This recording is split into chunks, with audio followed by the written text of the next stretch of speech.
রায় বহাল থাকলেও সুপ্রিম কোর্টে সেখানে 26,000 চাকরি বাতিল। এটা তো হবার ছিল, অনেকদিন থেকেই বলা হচ্ছিল। চাকরি বাতিল না করে সুপ্রিম কোর্ট কী করতেন? কোথায় গেল লোকগুলো যারা বলেছিল চাকরি সব বাঁচিয়ে নেব? ফেল চিফ মিনিস্টারকে প্রশ্ন করুন। ব্যর্থ মুখ্যমন্ত্রী পশ্চিমবাংলায় এতদিন ধরে ক্ষমতা আঁকড়ে বসে আছে। ছেড়ে দিন, দুষ্টু গরুর থেকে সুন্দর গোয়াল ভালো। পদত্যাগ করুন, জাস্ট রিজাইন। 26,000 ভবিষ্যৎ কী হবে? ভবিষ্যৎ অন্ধকার। দায় সরকারকে নিতে হবে, মমতাকে নিতে হবে, রাজ্যের গভর্নমেন্টকে নিতে হবে। তুমি রাজ্য সরকার চালাও। কেলগ বিশ্ববিদ্যালয়ে বক্তৃতা করতে গেছিলে, ক্যান্টিনে যদিও শুনবে। কালকে কে বলছে ক্যান্টিনে বক্তৃতা করতে গেছিল। কেলগের ক্যান্টিন নিজের নামেই ভাড়া করেছিল, যে কেউ গিয়ে করতে পারে সেখানে করেছে। তা তুমি এর দায় দেবে না?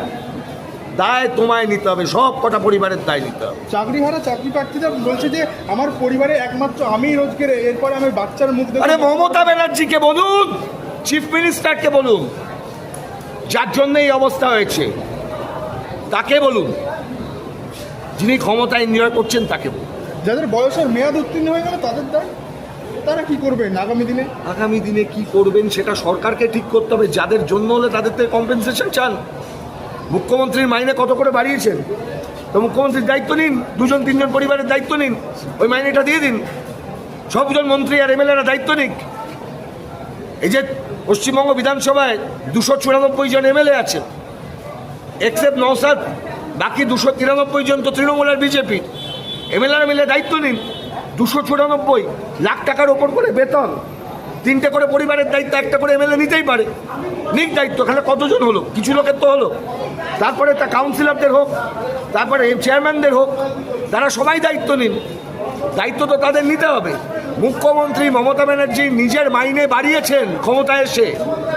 ওই মাইনেটা মুখ্যমন্ত্রী দিন, ক্যাবিনেটের সবাই দিন, আর 293 জন এমএলএ সব মাইনেগুলো এই ছেলেমেয়েগুলো পরীক্ষার জন্য দিন, এদের জীবনযাপনের জন্য দিন।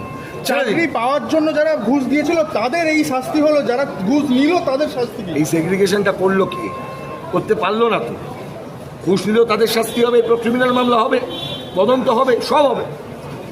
পার্থ চট্টোপাধ্যায় যে জামিনের আবেদন করে যাচ্ছে বারবার, সেইটা কি? উনি জামিন করে, বললাম না, যে খেয়েছে মমতার ভাত তাদের খুব খারাপ পড়া, ভাবতেই হবে।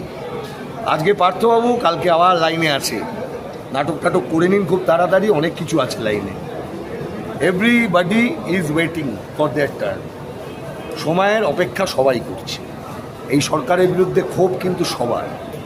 অনেকেই বলতে পারছে না, বেশিরভাগ ভয়ে বলতে পারে। এই ভয় কিন্তু ভাঙতে শুরু করছে, এবং যখন সব মানুষ বলবে তখন কিন্তু এই চোর সরকার, চোর মুখ্যমন্ত্রী পালিয়ে বাঁচতে পারে। শেষ প্রশ্ন, 26,000 চাকরি বাতিল 26-এর বিধানসভা নির্বাচনে কি প্রভাব ফেলবে? 26-এর বিধানসভা নির্বাচনের লক্ষ্যে 26,000 চাকরি বাতিলের এত এইসব যারা করবে তারা রাজনীতি করে, ওসব তৃণমূল করবে। আমি 26,000 পরিবার, তাদের নিয়ে চিন্তিত।